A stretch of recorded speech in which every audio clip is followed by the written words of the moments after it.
hundreds of vendors at Chatuchak Market given deadline to move.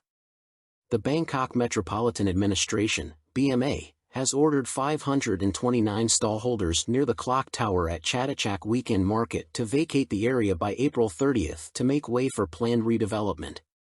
The directive was issued by the BMA's Market Office. Market Office Chairman Suksan Kitasupakorn, along with other senior officials, explained the decision during a media briefing at the BMA headquarters. The discussion focused on transparency in market management, the refusal to renew vendor contracts, and plans for the further development of the market. Mr. Suksan addressed allegations that the Market Office had failed to transfer rent collected from stallholders in Project 30 and the Clock Tower area to the BMA between 2019 and 2023. He denied any irregularities, stating that receipts were issued to vendors and payments were handed over to the Finance Department. According to Mr. Suksan, monthly fees for permanent stalls were 1,800 baht, green stalls 1,400 baht, and plant stalls 900 baht. The BMA operates the market, but the land belongs to the State Railway of Thailand, to which it pays 169 million baht annually. During the fiscal years 2020 to 2024, the Market Office had either waived or reduced some rental fees due to the COVID-19 pandemic, resulting in decreased revenue. However, additional income was later collected through management fees, vending fees, and the rental of vacant spaces. Defending the decision not to renew contracts, Mr. Suksan said the vending area had become cluttered, with pathways reduced from 19 meters to just 9 meters, obstructing storefronts and causing ventilation issues. With the stallholders' contracts having expired on October 31, the BMA aims to redevelop the Clock Tower area as a new landmark to attract tourists. The Market Office extended the vending period for affected stallholders until April 30. Those with no outstanding rent were offered alternative vending spaces free of charge, but only 15 out of 529 stallholders accepted. Of those affected, 122 owed back rent, and the Market Office has cancelled their contracts and is pursuing legal action to recover the money. Government approves 4.5 billion baht budget for flood relief in the south. The cabinet has approved a budget of over 4.5 billion baht to assist households affected by last year's floods in southern provinces and fund post-flood rehabilitation and development projects. Speaking after a mobile cabinet meeting in Songkhla's Hat Yai district, Prime Minister Paetongtarn Shinawatra announced that 304.8 million baht will be allocated for 22 projects aimed at repairing flood-damaged infrastructure in Yala, Pattani, and Narathiwat. These projects were proposed by the National Economic and Social Development (NESD). An additional 300 million baht was approved for 23 similar projects in Songkhla, Surat Thani, Chumphon, and Nakhon Si Thammarat. Furthermore, the cabinet approved a 3.65 billion baht fund from the Central Emergency Budget to compensate more than 405,969 flood-affected households, as proposed by the Interior Ministry. The government also endorsed 12 private sector projects worth 300 million baht.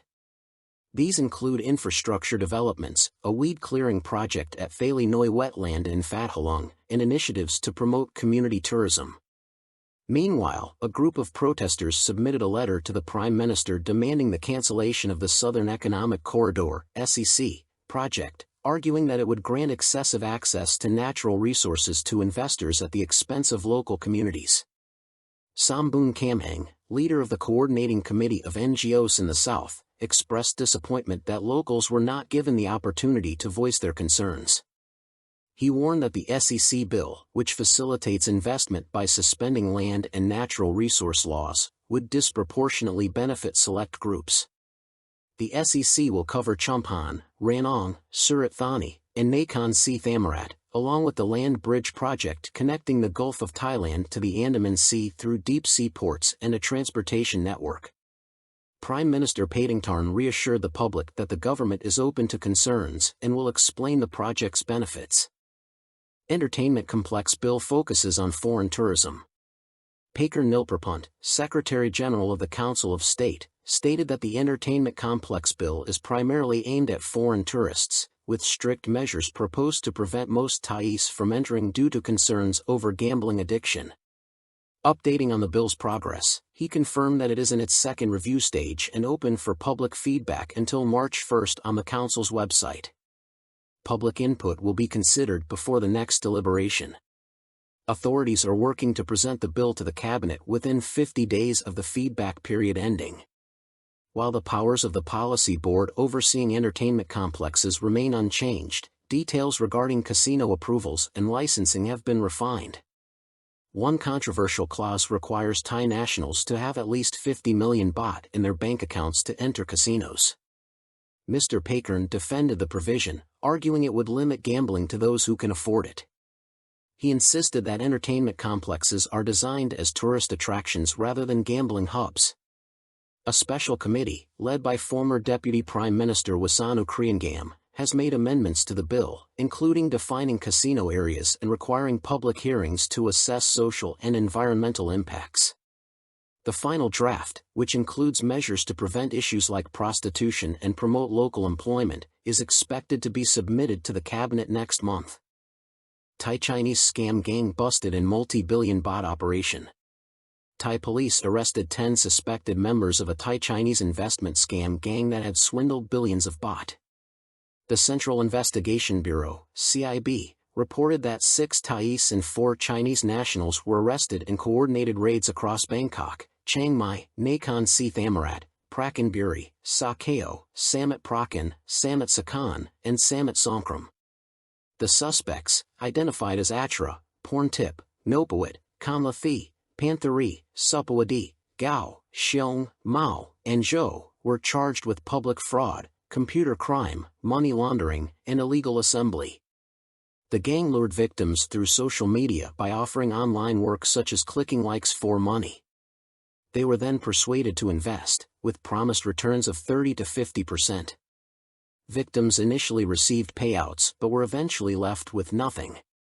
Authorities impounded assets worth 14 million baht, including land title deeds, luxury watches, and designer bags.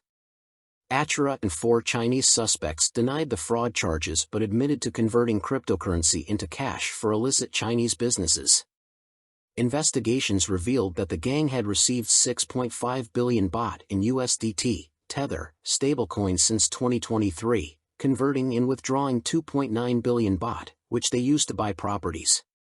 Thai proxies helped set up around 10 front companies to manage these properties. In a separate crackdown, 3 Chinese men running the fraudulent Luck King Company lottery scam were arrested. Their company, based in Bangkok, had stolen money and personal data from 88,000 people, later selling the information to call scam gangs. The police named 2 of the suspects as Yuan Yu and Li Weijia, both linked to a call scam operation in Phuket, Cambodia. A third suspect, Zhang Hongxian, was arrested at the company's headquarters.